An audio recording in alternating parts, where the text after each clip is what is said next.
Hai teman-teman, kali ini aku lagi bareng sama Dokter Nabil. Nah, kita berdua mau cerita-cerita tentang jurusan kedokteran ya Kang. Yuk kita kenalan dulu sama Akangnya.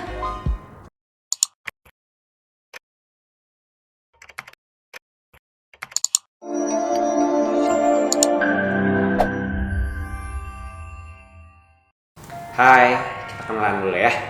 Nama saya Muhammad Nabil. Saya alma maternya Universitas Padjadjaran dan sekarang kesibukan saya baru selesai pengabdian sebagai dokter internship dan kebetulan saya juga pengajar aktif di salah satu bimbingan belajar untuk uji kompetensi dokter yaitu di Medulab.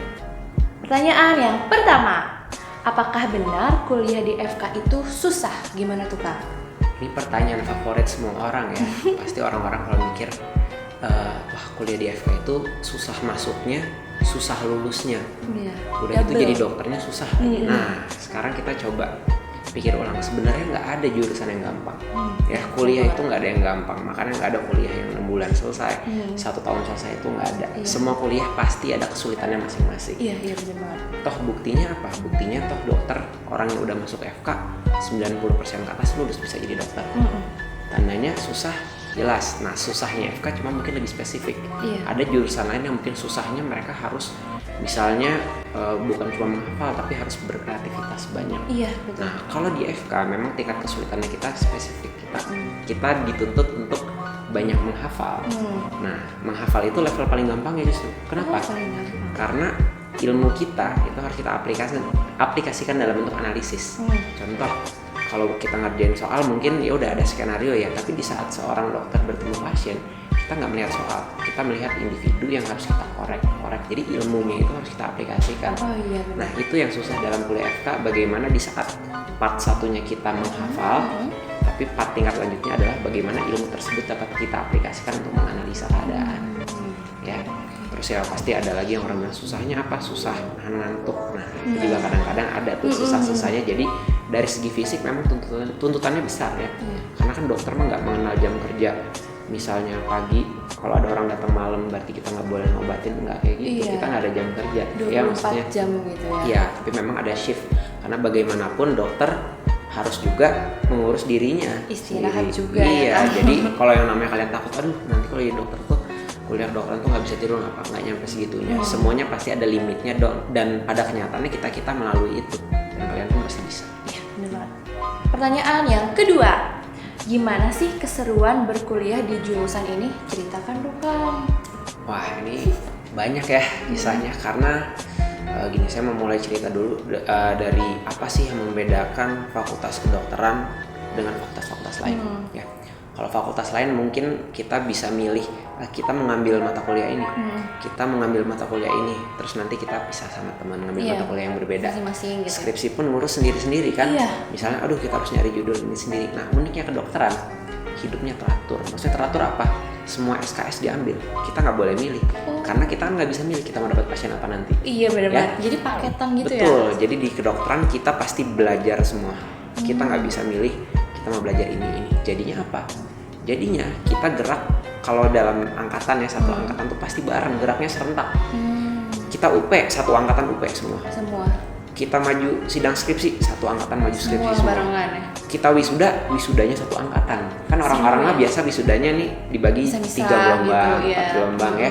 Kalau kedokteran yang paling ngebikin kita seru adalah kita bergeraknya tuh serentak semuanya. Sebagai satu angkatan. Gitu ya. Iya. Nah, terus pasti yang kedua yang unik ya, kan namanya kedokteran, kalau orang mikir kedokteran, ntar kita nge-black apa-apa. Itu fase lanjutannya ya. Itu fase lanjutannya. Kalau di awal yang menurut saya lebih unik adalah kita belum jadi dokter, seruannya keluarga udah nganggap kita dokter, udah konsul. Kita sakit ini. Jadi keseruannya kuliah di kedokteran itu kita dihargain bahkan dari semenjak kita jadi mahasiswa. Belum jadi dokter aja udah dihargain sama orang. Udah banyak konsul, Udah banyak yang nanya konsul. gitu ya Nah, Kang. itu tapi tuntutan tinggi buat kita, karena kita harus tahu banyak juga. Iya, Karena keluarga kita, lingkungan kita naruh harapan banyak buat kita. Iya, bener. Keseruannya di situ. Nah, terus pastinya ya kayak kita ngerasain komunikasi dengan pasien. Jadi kita memang kalau dibilang kedokteran tuh baca buku enggak. toh memang kalau pada tahap awal perkuliahan kita harus ada isi dulu kan otaknya, tapi pada tahap lanjutannya kita komunikasi sama pasien apa-apa, terus di saat kita sebagai peserta didik kita menangani pasien di rumah sakit, pasien yang pulang ngasih rasa terima kasih sama kita, nah itu feeling yang pertama kali kita dapetin tuh luar biasa. Ya makanya definisi seru buat tiap orang kan pasti beda ya. Dan yang terakhir, kedokteran tuh nggak kutu buku. Nah ya. itu. Kedokteran tuh nggak kutu buku. Kita yang namanya ngeband, aktif, yang namanya ikut lomba-lomba futsal, olahraga, seni, semuanya. Bahkan waktu itu zaman saya di FK, kedokteran pernah menang kompetisi sekampus, kompetisi olahraga dan seni. Tandanya dokter mah bukan kutu buku, ya. Jangan pernah mengasosiasikan dokter dan gaul juga gitu ya, banyak aktivitas lain. Betul, apa ya yang namanya nongkrong, yang namanya senang-senang, itu semua bisa dilakukan. Mantap. Justru lebih enak karena kita geraknya semua bareng-bareng. Iya, jadi kompak terus kan. Pertanyaan yang ketiga, apakah benar dosen di Fakultas Kedokteran itu rata-rata galak? Gimana tuh? Mungkin gini ya, sebenarnya bukan cuma di Fakultas Kedokteran ya. Kalau dosen pasti di semua tempat, dari zaman kita SD, SMP, SMA juga pasti ada lah yang namanya dosen galak, dosen baik, itu semua ada. Iya benar. Nah tapi kalau menurut saya, kata disiplin, ya disiplin itu lebih tepat. Kenapa? Nanti di saat kita ngurusnya bukan ngurus barang, bukan ngurus apa, kita ngurus nyawa orang. Ya, tandanya kedisiplinan sangat tinggi. Makanya kalau dosen kita ngasih tuntutan yang pertama, jangan telat sedikit pun. Kenapa? Kalau nanti kita datang pasien, kita mau operasi, itu telat tidak bisa ditoleransi. Karena nyawa orang itu hitungannya detik. Iya benar. Ya, saya harus telat ya. Iya, kita telat menolong 5 menit, udah berubah. Ya. Misalnya sebelumnya dia ini harus diselamatkan, jadi tidak. Nah ya makanya kalau dosen kita menitik beratkan bahwa kita harus menjadi individu disiplin, mereka galak-galak biar apa? Biar kita belajar gitu. Ya, jadi memang tuntutannya besar dan menurut saya itu wajar. Justru kalau dosen yang membiarkan mahasiswanya selengean, santai-santai, itu dosen yang zolim. Iya benar. Karena kan mereka sebagai dosen tanggung jawabnya besar. Mendidik seseorang untuk menjadi seorang dokter kelak. Ya, jadi dan kalau ditanya apakah semuanya galak? Enggak. Yang namanya dosen-dosen baik, disiplin malaikat gitu ya. Karena disiplin tidak sama dengan galak. Pertanyaan yang keempat, bagaimana tahapan untuk menjadi dokter? Gimana tuh Kak? Oke, jadi gini, dokter itu kita ada beberapa tahap. Yang pertama kita tahap sarjana, ya. Jadi kita kuliah dulu, itu yang saya bilang kita megangnya buku tuh kalau itu, buku, lab, terus ngelihat juga latihan sama bukan pasien beneran tapi pasien-pasien yang orang yang berpura-pura jadi pasien. Nah itu selama 3,5 sampai 4 tahun. Itu namanya tahap sarjana. Setelah kita selesai itu kita mendapat gelar sarjana kedokteran. Wisuda dulu tuh. Esket.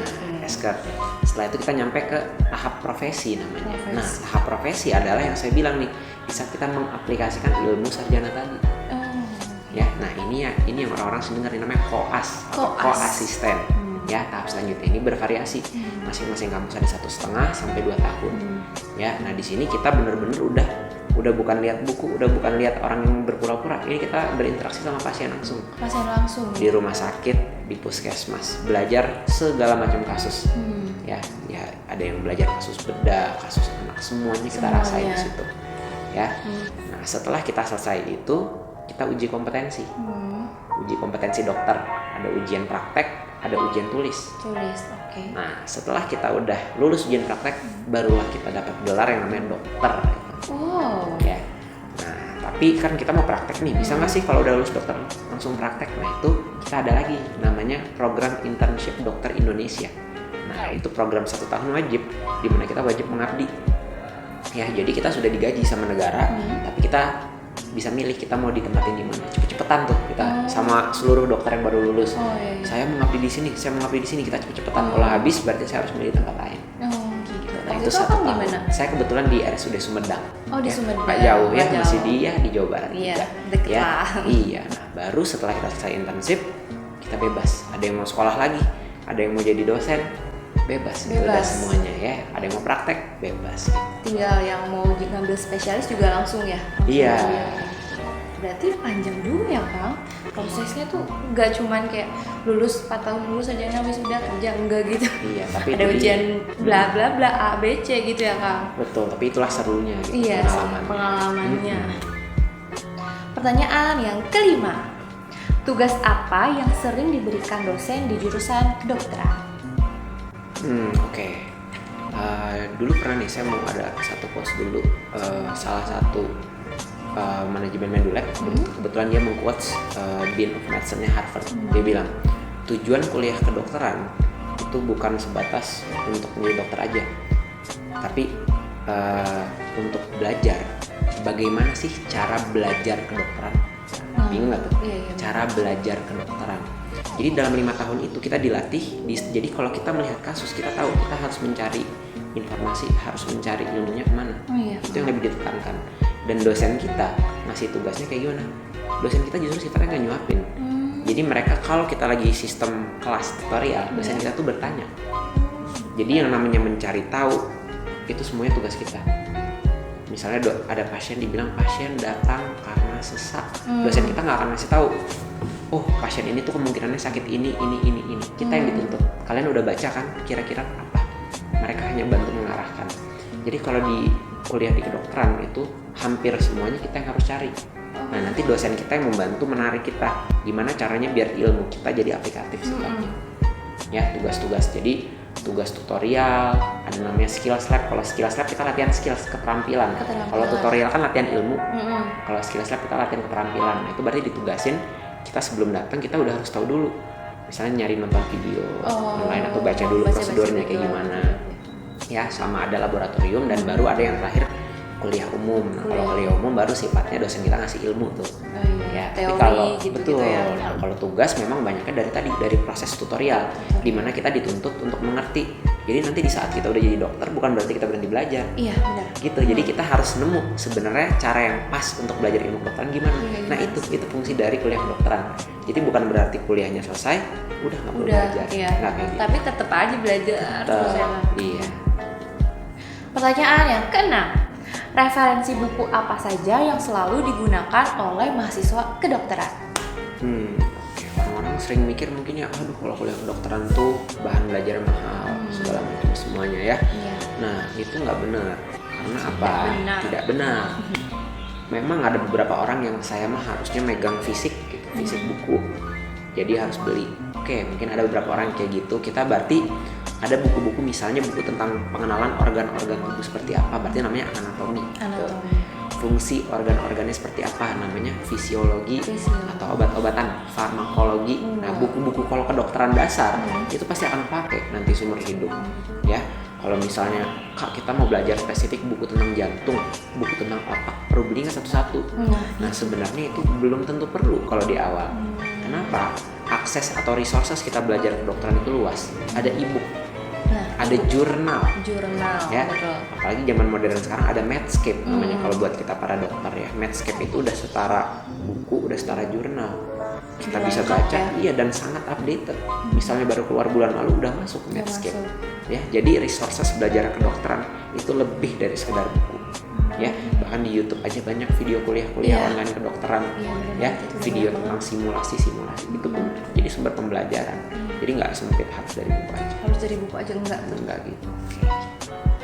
Pertanyaan yang terakhir. Tips and trik apa saja agar lolos ke jurusan kedokteran? Apa tuh tipsnya, Kak? Oke, gini ya. Kan memang kita kalau sekarang kita udah tahu tuh kemampuan diri kita di saat kita sampai ke tahap ini kita udah tahu sebenarnya kemampuan diri kita tuh apakah kita sebenarnya cocok ke jurusan ini.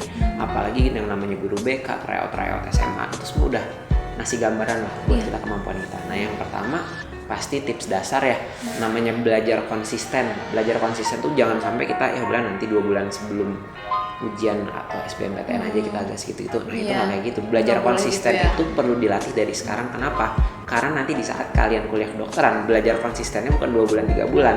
Belajar konsistennya 5 tahun, 6 tahun seumur hidup. Iya, bener banget. Ya kan? Jadi kalau dibilang kalian harus menyiapkan diri kalian bukan hanya untuk diterima, tapi untuk sekolah nanti.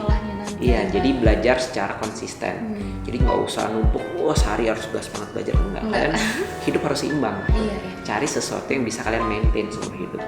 Jadi jangan dituntut, semuanya gitu. Itu yang pertama. Nah, terus yang kedua, kan Fakultas Kedokteran Indonesia memang banyak. Iya. Ya. Banget. Dan masing-masing pun cut off-nya beda-beda nilai minimalnya untuk masuk. Nah kita kan di situ kita udah bisa tahu kalau kita ngomongin strategi, kira-kira dengan nilai segini saya mau masukin FK yang mana aja ya. Nah itu main strateginya kita di situ. Berarti kemungkinan besar saya cocoknya di sini nih. Kalau di sini saya masih harus belajar lebih. Nah berarti kita menyesuaikan strateginya di situ. Harus nyesuaiin juga. Iya, jadi nggak di balik kita yang namanya belajar rutin, belajar konsisten, kita juga main strategi di sana. Karena kan kita dibandingkan dengan orang lain yang daftar. Ya, jadi gimana cara kita bersaing dengan orang-orang lain? Nah itu yang kita main strategi di sana. Iya, soalnya ke jurusan kedokteran tuh banyak banget kan Kak. Betul, minatnya itu banyak banget. Ada yang sempat bilang dari 200 orang itu yang diterima satu atau dua. Nah tandanya kan kita harus main strategi tuh. Kita mau daftarnya di mana yang kompetensinya atau nilainya mungkin sesuai dengan proyeksi nilai kita. Iya benar banget Kak. Iya, jadi nggak harus ngejar harusnya di FK ini semua FK sama. Orang coba kamu ke dokter kamu nanya nggak lulusan FK mana, nggak ada orang nanya kayak gitu. Yang penting aduh dok saya sakit ini gitu Iya. kan. Ya. Nah segitu aja ngobrol-ngobrol aku tentang jurusan kedokteran bareng Kang Nabil. Nah, untuk kalian nih yang insya Allah nanti rezekinya diterima di Fakultas Amin. Kedokteran ya, kami juga menawarkan dari Medulab. Jika nanti kalian udah diterima jadi mahasiswa, terus kalian butuh bantuan belajar, kami memberikan pendampingan belajar baik untuk mahasiswa sarjana, mahasiswa profesi, maupun mahasiswa yang akan menjalani uji kompetensi dokter. Untuk cari tahu info lebih lanjut, kamu bisa cari di @medulabinfo Instagramnya ya. Saya tunggu kalian semua di Medulab nanti. Amin. Dah, sampai jumpa di video selanjutnya. Bye.